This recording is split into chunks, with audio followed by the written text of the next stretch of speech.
عقیدہ کہاں سے نکل آیا کہ آپ ان کے جھنڈے اٹھا لیں اور ان کے جلسے کریں اور ان کے عرس منائیں اور یوم میلاد منائیں؟ 1300 سال میں صرف ایک ہی عقیدہ رہا کہ غلطی پر تھے، ان کا طرز عمل خروج تھا، کسی نے بغاوت کہا، کیوں کہ خلیفہ راشد کے خلاف نکلے تھے۔ عقیدہ تو یہ تھا کہ چپ رہیں، تم نے اپنی چپ توڑ دی اور نعرے لگا کر بال واسطہ مولا علی اور مرتضیٰ کے بغض کو پھیلانا شروع کر دیا۔ تم نے زبان کھولی، کھولتے مولا علی کہنے میں کھولتے تو بات تھی، ایمان تھا، تم نے ان کو مولا بنایا جن کے لیے ائمہ چپ کرواتے رہے کہ چپ زبان بند رکھیں، سب و شتم نہیں کرنا، لان تان نہیں کرنی، تفسیق و تکفیر نہیں کرنی، وہ چپ کراتے رہے تاکہ صحابہ کا کہ جو ایک نسبت ہے اس کی وجہ سے تعظیم رہے، معاملہ اللہ پہ چھوڑ دیں، ختم۔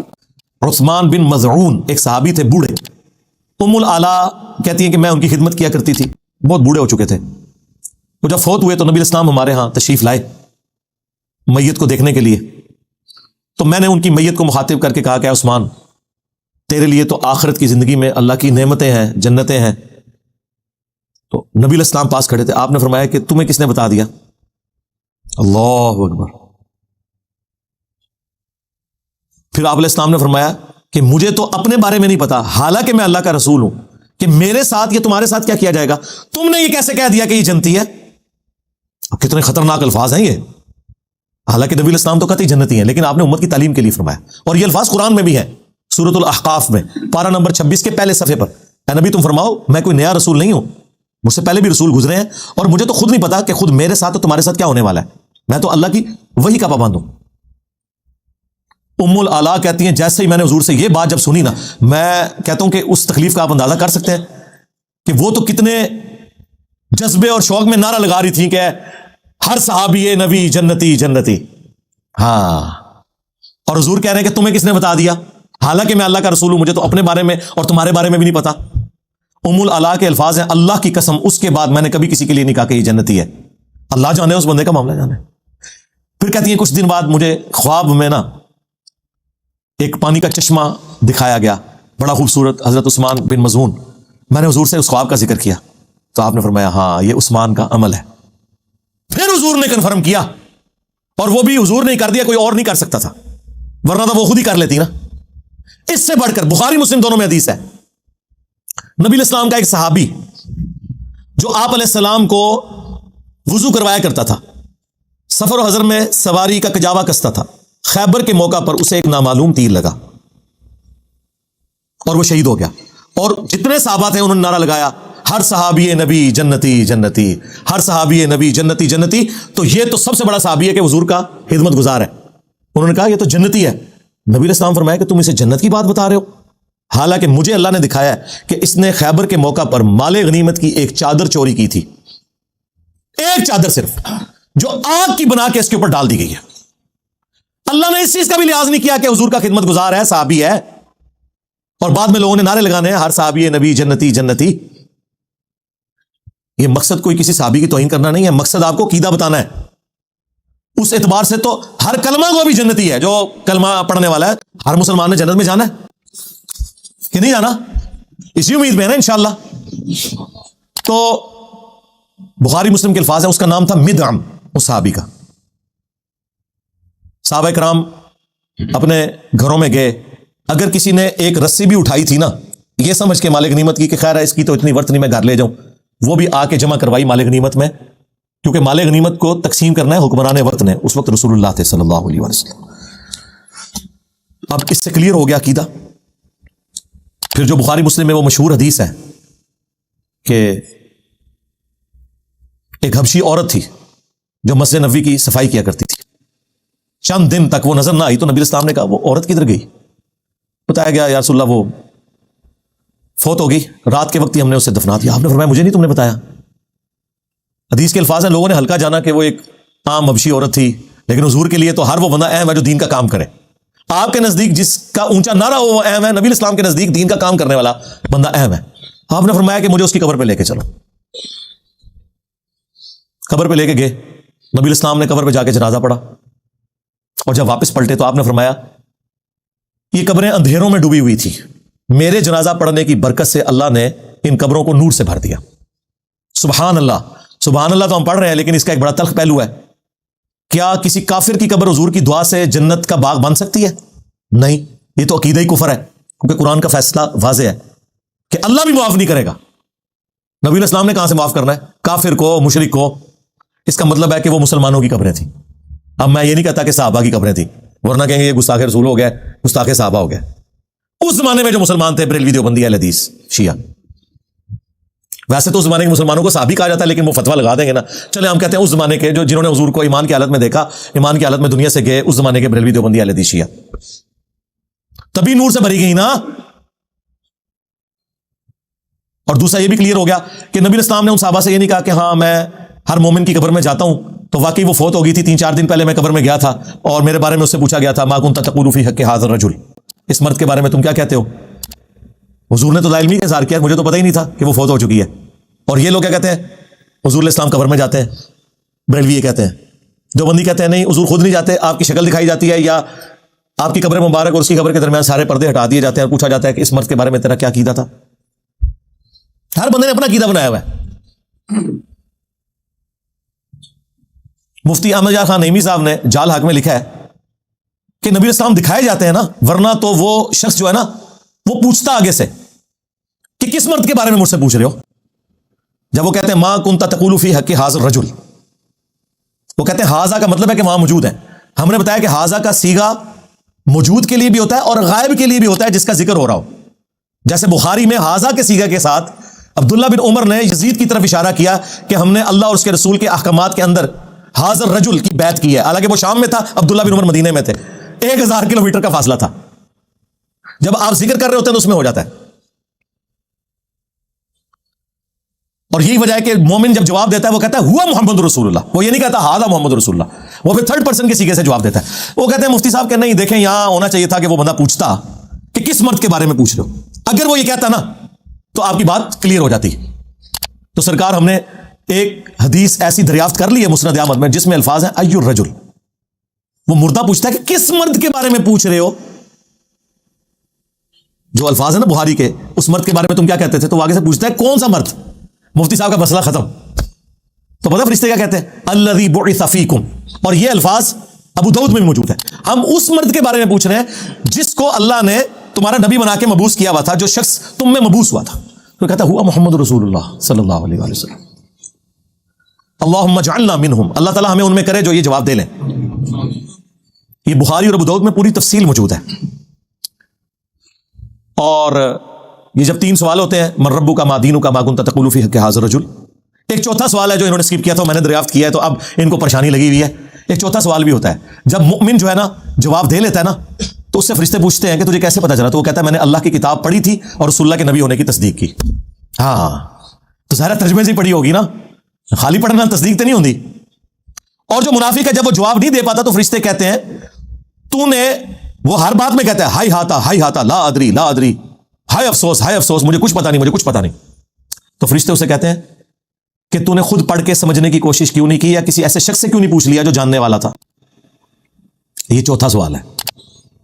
اگر یہ پتا چل جائے مسلمانوں کو تو مرنے سے پہلے ہی وہی بات، مرنے سے پہلے اے مسلمان کر لے اس پہ غور، کتابوں کا خدا اور ہے، بابوں کا خدا اور پھر وہ اس نعرے تک پہنچ جائے گا کہ میرے نبی سا ہے ہی کوئی نہیں، یہ سارے بابے تھے، شاہ ہی کوئی نہیں. ٹھیک ہے نا؟ اس کو آپ نے اپنا امام ماننا ہے جس کی قبر مدینے میں صلی اللہ علیہ وآلہ وسلم. تو دیکھیں کیسے ان واقعات سے رزلٹ نکلتے ہیں. اور انہوں نے کیا کچھ امت کو کرایا ہوا ہے. قبر کے 3 سوال بتائے ہیں، چوتھا بتایا ہی نہیں ہے. اور پھر انہوں نے یہ بھی نہیں بتایا کہ بھائی رسول اللہ کے ساتھ رشتہ داری نہیں کسی کی کام آنی جب تک کہ اعمال صحیح نہیں ہوں گے، ورنہ تو ہم نے یہ بتا دیا. یہ بھی تو صحابی تھا نا. یاد رکھیے گا کہ جو اپنی وفات تک ایمان پر قائم رہا وہ صحابی ہے. اگر وہ ایمان پہ قائم نہیں رہا تو وہ صحابی نہیں ہے، اگرچہ حضور کی زندگی میں وہ صحابی ہو.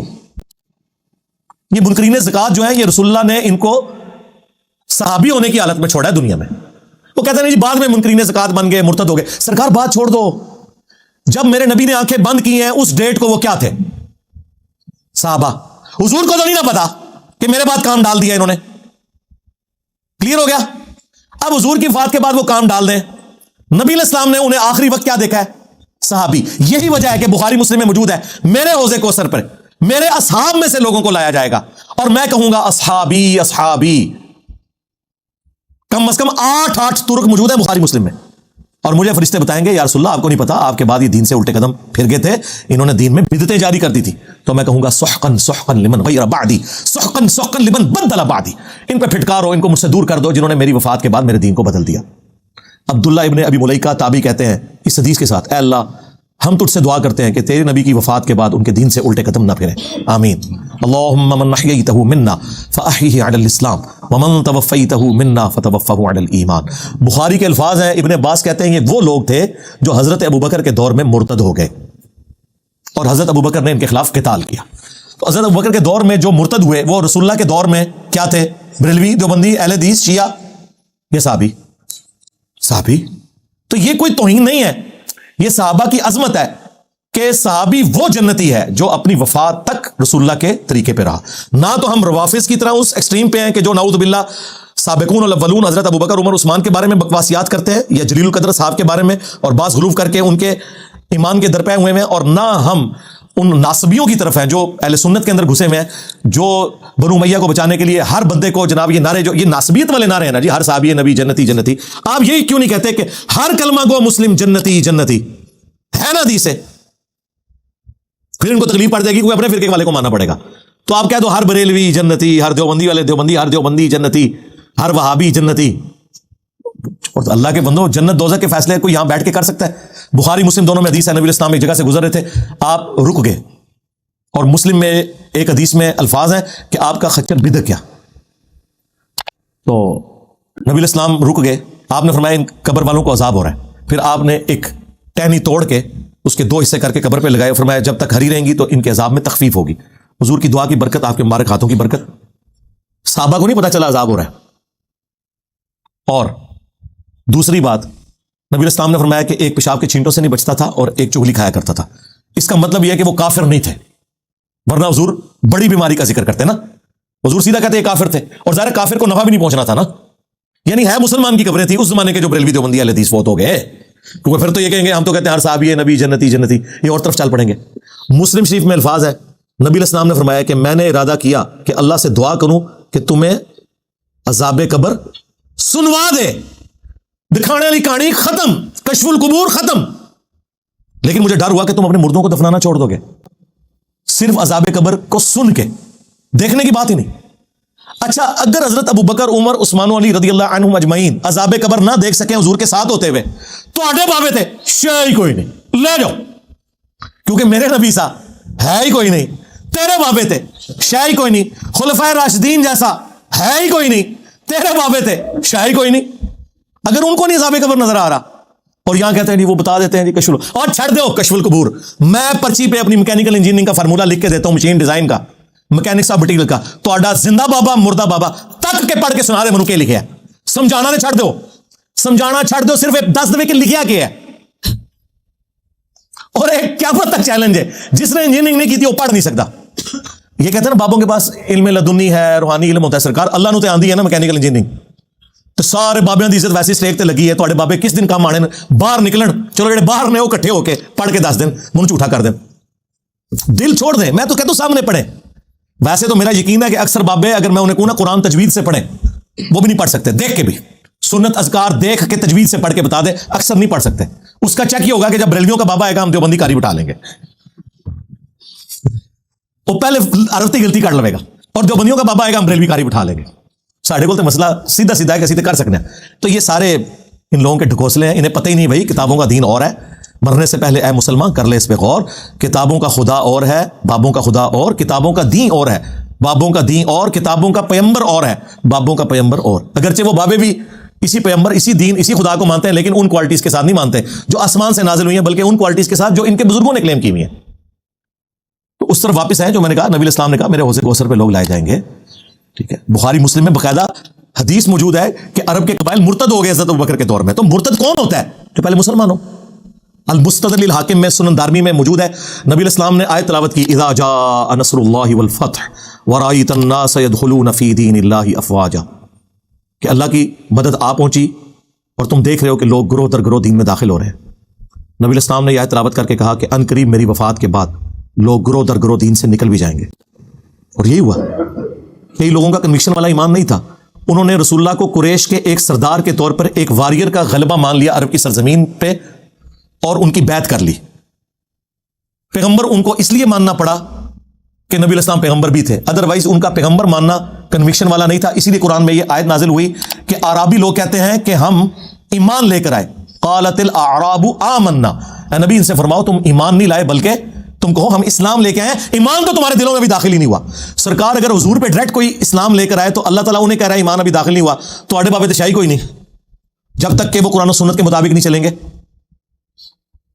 اور یہی وہ لوگ تھے جو بعد میں پھر نبی علیہ السلام کا دین چھوڑ گئے، جن کے خلاف حضرت ابوبکر نے قتال کیا، جو بخاری مسلم میں آتا ہے.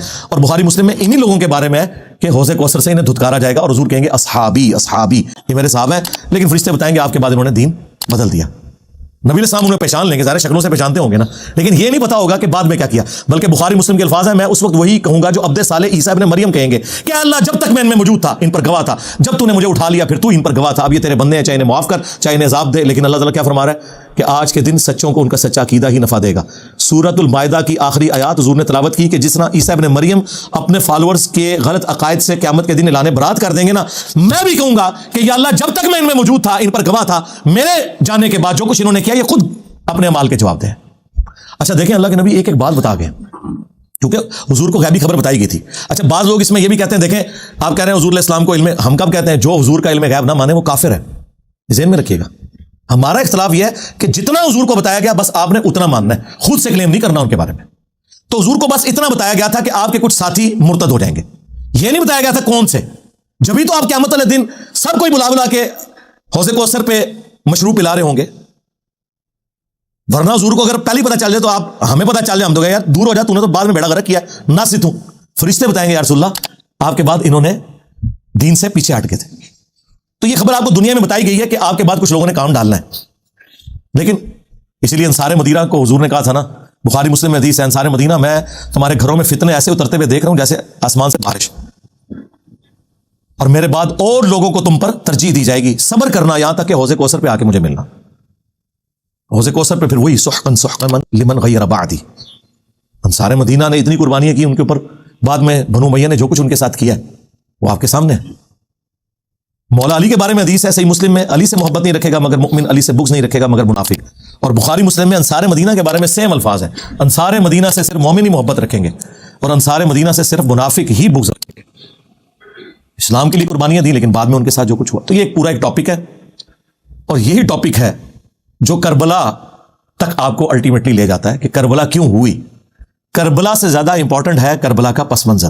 اس لیے میں نے ریسرچ پیپر لکھا واقعہ کربلا کا حقیقی پس منظر 72 صحیح الاسناد حدیث کی روشنی میں. 72 کا ٹائٹل شہدائے کربلا کی نسبت سے لیا، حدیثیں اس میں 200 سے زیادہ ہے، ایک نمبر پہ ایک سے زیادہ طرق ہے احادیث کے. 33 نمبر پر غدیر خم کی جو حدیث ہے قرآن اور اہل بیت، 8 طرق میں نے اس میں شامل کیے.